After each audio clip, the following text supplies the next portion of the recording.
خدا کے زندہ اور پاک کلام میں سے پیدائش کی کتاب اس کا چوتھا باب۔ اور آدم اپنی بیوی ہوا کے پاس گیا اور وہ حاملہ ہوئی اور اس کے قائن پیدا ہوا۔ تب اس نے کہا مجھے خداوند سے ایک مرد ملا۔ پھر قائن کا بھائی حابل پیدا ہوا اور حابل بھیڑ بکریوں کا چرواہا اور قائن کسان تھا۔ چند روز کے بعد یوں ہوا کہ قائن اپنے کھیت کے پھل کا ہدیہ خداوند کے واسطے لایا، اور حابل بھی اپنی بھیڑ بکریوں کے کچھ پہلوٹے بچوں کا اور کچھ ان کی چربی کا ہدیہ لایا۔ اور خداوند نے حابل کو اور اس کے ہدیہ کو منظور کیا، پر قائن کو اور اس کے ہدیے کو منظور نہ کیا۔ اس لیے قائن نہایت غضبناک ہوا اور اس کا منہ بگڑا۔ اور خداوند نے قائن سے کہا تو کیوں غضبناک ہوا اور تیرا منہ کیوں بگڑا ہوا ہے؟ اگر تو بھلا کرے تو کیا تو مقبول نہ ہوگا؟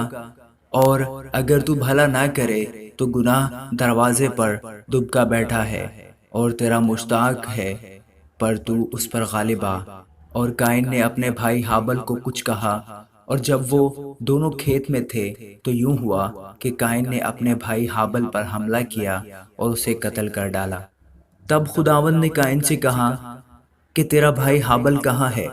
اس نے کہا مجھے معلوم نہیں، کیا میں اپنے بھائی کا محافظ ہوں؟ پھر اس نے کہا کہ تو نے یہ کیا کیا؟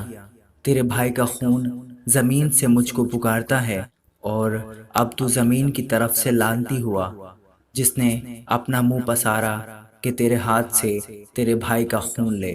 جب تو زمین کو جوتے گا تو وہ اب تجھے اپنی پیداوار نہ دے گی، اور زمین پر تو خانہ خراب اور آوارہ ہوگا۔ تب قائن نے خداوند سے کہا کہ میری سزا برداشت سے باہر ہے۔ دیکھ آج تو نے مجھے روئے زمین سے نکال دیا ہے، اور میں تیرے حضور سے روپوش ہو جاؤں گا اور زمین پر خانہ خراب اور آوارہ رہوں گا، اور ایسا ہوگا کہ جو کوئی مجھے پائے گا قتل کر ڈالے گا۔ تب خداوند نے اسے کہا نہیں، بلکہ جو قائن کو قتل کرے اس سے 7 گنا بدلہ لیا جائے گا۔ اور خداوند نے قائن کے لیے ایک نشان ٹھہرایا کہ کوئی اسے پا کر مار نہ ڈالے۔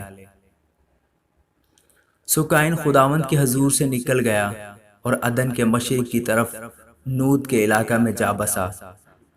اور قائن اپنی بیوی کے پاس گیا اور وہ حاملہ ہوئی اور اس کے حنوک پیدا ہوا، اور اس نے ایک شہر بسایا اور اس کا نام اپنے بیٹے کے نام پر حنوک رکھا۔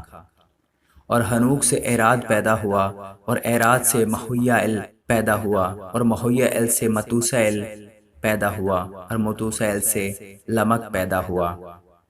اور لمک 2 عورتیں بیاہ لایا، ایک کا نام عدہ اور دوسری کا نام زلا تھا۔ اور عدہ کے یابل پیدا ہوا، وہ ان کا باپ تھا جو خیموں میں رہتے اور جانور پالتے ہیں۔ اور اس کے بھائی کا نام یوبل تھا، وہ بین اور بانسلی بجانے والوں کا باپ تھا۔ اور زلا کے بھی توبل قائن پیدا ہوا، جو پیتل اور لوہے کے سب تیز ہتھیاروں کا بنانے والا تھا۔ اور نائمہ توبل قائن کی بہن تھی۔ اور لمک نے اپنی بیویوں سے کہا کہ اے عدا اور زلا، میری بات سنو۔ اے لمک کی بیویوں، میرے سخن پر کان لگاؤ۔ میں نے ایک مرد کو جس نے مجھے زخمی کیا مار ڈالا، اور ایک جوان کو جس نے میرے چوٹ لگائی قتل کر ڈالا۔ اگر قائن کا بدلہ 7 گنا لیا جائے گا تو لمک کا 70 اور 7 گنا۔ اور آدم پھر اپنی بیوی کے پاس گیا اور اس کے ایک اور بیٹا ہوا، اور اس کا نام سیت رکھا۔ اور وہ کہنے لگی کہ خدا نے حابل کے عوض جس کو قائن نے قتل کیا مجھے دوسرا فرزند دیا۔ اور سیت کے ہاں بھی ایک بیٹا پیدا ہوا جس کا نام اس نے انوس رکھا۔ اس وقت سے لوگ یہوہ کا نام لے کر دعا کرنے لگے، آمین۔